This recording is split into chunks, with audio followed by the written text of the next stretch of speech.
Hey guys, welcome back to another new video. आपका स्वागत है सनवेक लॉगर चैनल पे। तो आज मैं आप लोग को बताने जा रहा हूँ लॉ ऑफ टॉट्स का last part, that is law of torts part 6। और इस पार्ट 6 में मैं आपको 3 टॉपिक कवर करूंगा, विच आर विस मेजर या फिर act of God, contributory negligence और वॉलंटरी नॉट फिट इंजुरिया। ये 3 टॉपिक मैं आज कवर करने वाला हूँ। तो चलिए स्टार्ट करते हैं आज के वीडियो को। प्रीवियस वीडियोस में मैंने न्यूसेंस कवर किया था, ट्रेसपास कवर किया था, नेग्लिजेंस, डिफेमेशन, ये सारे कवर कर चुका हूँ। अगर आप वो सारे वीडियोस नहीं देखे हो तो आप जरूर देखिए, मैं उसका लिंक आई बटन में दे दूंगा। तो चलिए स्टार्ट करते हैं आज की वीडियो को। और अगर आपने अभी तक मेरे चैनल को सब्सक्राइब नहीं किया है तो प्लीज आप सब्सक्राइब आप कर दो, ताकि आपको और भी law of torts related videos मिलते रहे क्लैट के लिए। ये स्पेसिफिक वीडियोस जो मैं बना रहा हूँ क्लैट के एंगल से मैं बना रहा हूँ, अलग से भी मैं बना रहा हूँ। जो आपका कॉलेज या फिर आप कॉलेज में जाके पढ़ रहे हो, ऑनर्स कर रहे हो, एलएलबी कर रहे हो, वो सब के लिए अलग कोर्स है, अलग प्लेलिस्ट है, तो आप वो सब भी देख सकते हो। तो आज की वीडियो को हम लोग स्टार्ट करते हैं। एक्ट ऑफ गॉड जो है, इसको हम लोग लीगल भाषा में विस मेजर बोलते हैं, लीगल टर्म में अगर बोला जाए तो। So vis major the phrase derive from Latin which mean superior force या फिर द एक्ट ऑफ गॉड, और ये एक रिकॉग्नाइज्ड डिफेंस है under the law of torts. जिसका मतलब आता है कि कोई भी एक एक्सीडेंट होता है ड्यू टू नेचुरल फोर्सेस, मतलब हो सकता है फ्लड के कारण आपका घर टूट गया, या फिर अर्थक्वेक के कारण बिल्डिंग गिर गया, अपार्टमेंट गिर गया, ऑफिस गिर गया, कंपनी, कोई भी चीज हो सकता है, any building, and exclusively without any human intervention involve in it. तो इसमें क्या आता है, कोई एक नेचुरल फोर्स आया है directly and exclusively without any human intervention. इसका मतलब आपका ये आता है, जो एक्सीडेंट का जो रीजन है वो किसी भी ह्यूमन इंटरवेंशन के कारण नहीं है। सिंपल सा मतलब आता है, अगर अर्थक्वेक हुआ है और आपका बिल्डिंग गिर गया है तो ये तो नेचुरल फोर्स के कारण हुआ है, किसी ह्यूमन इंटरवेंशन, ह्यूमन का तो कोई इसमें इन्वॉल्वमेंट है ही नहीं इसमें, है ना। तो इसको ही हम लोग कहते हैं एक्ट ऑफ गॉड। तो अगर क्लेम करना है विस मेजर एज अ डिफेंस, तो 2 एलिमेंट को हम लोग को फुलफिल करना होगा। पहला वर्किंग ऑफ नेचुरल फोर्सेस, दूसरा एक्स्ट्रा ऑर्डिनरी ऑकरेंस। अब मैं आपको ये दोनों टॉपिक्स जो है, दोनों जो एलिमेंट्स है, एक एक करके बताता हूँ। तो सबसे पहले आते हैं वर्किंग ऑफ नेचुरल फोर्सेस। तो ओनली दोज एक्ट जो जहां पर इन्वॉल्वमेंट होता है नेचुरल फोर्सेस का, और नहीं जहां पर कहीं भी ह्यूमन इंटरवेंशन नहीं होता है, ह्यूमन का इन्वॉल्वमेंट नहीं होता, हम लोग उस जगह को, उस एक्ट को कहेंगे act of God. These acts are considered to be inevitable in nature and something that is unforeseeable by human beings. ये हम लोग प्रिडिक्ट नहीं कर सकते कि कब आ सकता है, ह्यूमन बींग्स प्रिडिक्ट नहीं कर सकते, इसलिए अनफोर्सिबल यहाँ पे इसका मतलब आता है। Things which can neither be predicted and are like unlikely to be controlled are called unforeseeable. तो इसमें आपका एग्जांपल आता है, अर्थक्वेक आता है, सुनामी आता है, फ्लड, टॉर्नेडो, साइक्लोन, ड्रॉट। आपने तो मूवीज देखी होगी ओ माई गॉड नाम का, उसमें भी आपका यही चीज अप्लाई होता है। तो उस केस में आपका ये होता है कि अर्थक्वेक के कारण जो बिल्डिंग गिर गया था, तो इसमें जो प्लेंटिफ है, जो सफरिंग पार्टी है, ना वो लायबल है ना गॉड लायबल। अब हम लोग बढ़ते हैं, ये आप देख लो, ये आपको फ्लड है, ये आपका फ्लड देख सकते हो, इधर सुनामी देख सकते हो, इधर ड्रॉट है, अर्थक्वेक के कारण बिल्डिंग टूट गया, ये आपका साइक्लोन है। ये अब मैं आपको सिर्फ एग्जांपल बताया हूं। अब मैं एग्जांपल की तरफ आता हूं। मान लीजिए 2 पार्टी जो है कॉन्ट्रैक्ट में, एक कॉन्ट्रैक्ट में एंटर करते हैं for the supply of cotton and another country via ship. तो जो सेलर है, मान लीजिए ए, जो A and B, A seller है, to the contract could not, A जो है वो डिलीवर नहीं कर पाता है गुड्स को to be due to tsunami in the said region. यहाँ पे जो बायर है, बायर कौन है यहाँ पे, बी, वो डैमेजेस क्लेम नहीं कर सकता सेलर से। क्यों नहीं कर सकता, क्योंकि यहाँ पे जो रीजन है for the failure on the part of the seller to deliver goods to the buyer was not, ये उसका नेग्लिजेंस के कारण नहीं था, but because of the tsunami which is considered as natural disaster. तो जहां पर भी नेचुरल डिजास्टर आ जाता है आपका, वहां पे एक्ट ऑफ गॉड से आप डिफेंस ले सकते हो। देयरफॉर द डिफेंडेंट, मतलब सेलर जो है, वो डिफेंस ले सकता है ऑफ एक्ट ऑफ गॉड और vis major in order to evade liability. Okay, अब हम लोग पढ़ते हैं उसका next element act of God का, एक्स्ट्रा ऑर्डिनरी ऑकरेंस। तो ओनली दोज एक्ट्स, वही acts where there is an involvement of natural forces, no human intervention, no reasonable ground for the anticipation of such occurrences are called as the acts of God. Act of God का एक और आपका meaning या definition आपको जो समझना है समझ सकते हो, मिल गया आपको यहां से कि वही सब आपको एक्ट होगा, एक्ट ऑफ गॉड, जो जहां पे आपका नेचुरल फोर्स का इन्वॉल्वमेंट हो, कोई भी ह्यूमन इंटरवेंशन ना हो, जहां पे no reasonable ground for the anticipation of such occurrence. The act need not be necessarily, जो एक्ट है वो यूनिक होना जरूरी नहीं है, ये एक्स्ट्रा ऑर्डिनरी होना चाहिए। It should be an extra ordinary act and in a nature where it is beyond the reasonable capacity of a human being to anticipate such natural occurrence. Okay, अब हम लोग इस एलिमेंट का example देखते हैं। Same example हम लोग लेते हैं, दो पार्टी है कॉन्ट्रैक्ट में एंटर करती है for the supply of cotton in another country via ship, but इसमें थोड़ा अलग है, थोड़ा ट्विस्ट आ जाता है ये कि हाउएवर द डे जब कॉन्ट्रैक्ट साइन किया गया था उस दिन बायर ने रेडियो में सुना था कि there might be a tsunami in the coming days, tsunami आ सकता है in the coming days. Eventually जो सेलर है वो डिलीवर नहीं कर सकता, गुड डिलीवर नहीं किया due to tsunami in the set region, as the consignment जो था वो खो गया। तो इस केस में जो बायर है वो फिर से डैमेज क्लेम नहीं कर सकता from the seller as he had already foreseen, क्योंकि वो उसको पता ऑलरेडी चल गया था कि वैसा सिचुएशन आ सकता है। तो यहाँ पे एंटिसिपेशन जो है रीजनेबल। ओके, अब हम लोग आते हैं next topic, that is volenti not fit injuria. अगर आपको विस मेजर या फिर एक्ट ऑफ गॉड से कोई डाउट आता है तो आप कमेंट सेक्शन में बता सकते हो। अब हम लोग आते हैं next topic, that is volenti not fit injuria. तो इस फ्रेज का लैटिन में मतलब क्या आता है? वॉलेंटी नॉट फिट इंजुरिया का मतलब क्या आता है? इसका मतलब आता है things suffered voluntarily are not fit या फिर deemed to be an injury, और an injury cannot arise of an voluntary act.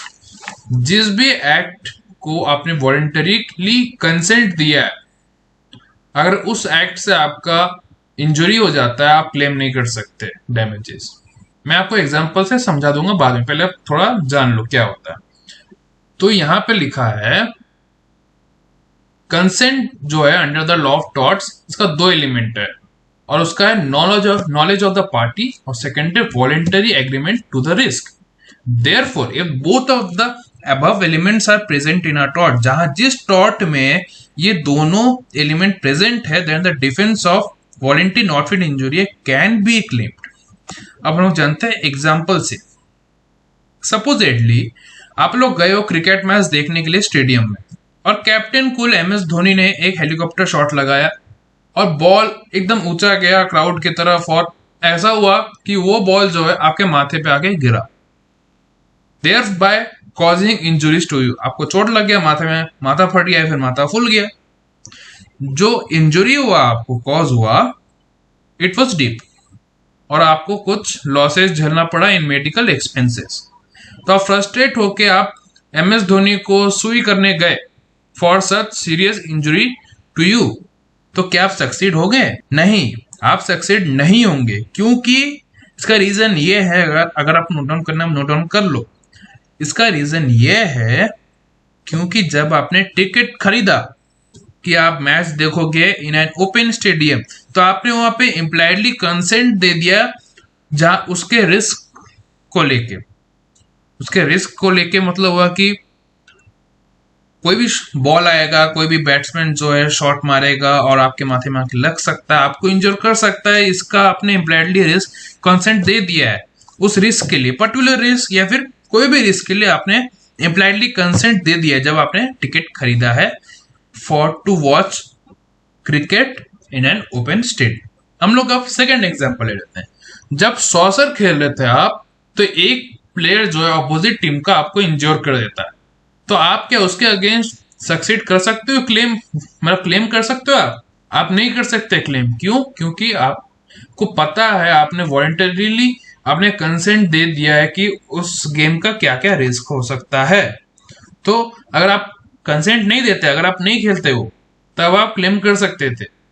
मतलब हुआ कि अगर आप रास्ते से जा रहे हो, आपको कोई मतलब सॉसर कोई खेल रहे हो, वो आपको हिट कर दिया, तो आपको तो पता नहीं है, देन यू कैन क्लेम। अब हम लोग बढ़ते हैं लास्ट टॉपिक आज का, दैट इज कंट्रीब्यूटरी नेग्लिजेंस। अगर आपको वॉलंटरी नॉट फिट इंजरिया से रिलेटेड कोई प्रॉब्लम है तो आप कमेंट सेक्शन में बता सकते हो। तो अब हम लोग बढ़ते हैं कंट्रीब्यूटरी नेग्लिजेंस। तो सबसे पहले हम लोग जानेंगे नेग्लिजेंस क्या होता है। नेग्लिजेंस मैंने आपको प्रीवियस वीडियोस में भी बता दिया है, पर यहाँ पर भी आप जान लो, क्योंकि यहाँ पे आपको कंट्रीब्यूटरी नेग्लिजेंस समझने में आसानी होगा। तो यहाँ पे नेग्लिजेंस का मतलब क्या आता है? नेग्लिजेंस का मतलब आता है failure to take proper care of something. इसका मतलब है ये है, सिंपल वर्ड्स में बोला जाए कि not being diligent is negligence. Simple words में अगर मैं आपको सिंपल टर्म्स में बताऊं, एकदम सिंपल भाषा में बताया जाए आपको अगर, तो आप ये मान लो कि आपको कोई चीज संभालने के लिए दिया गया है। ओके, कोई तो टेबल या चेयर सपोजिटली आपको बोला गया है कि आप ये संभाल के रखो।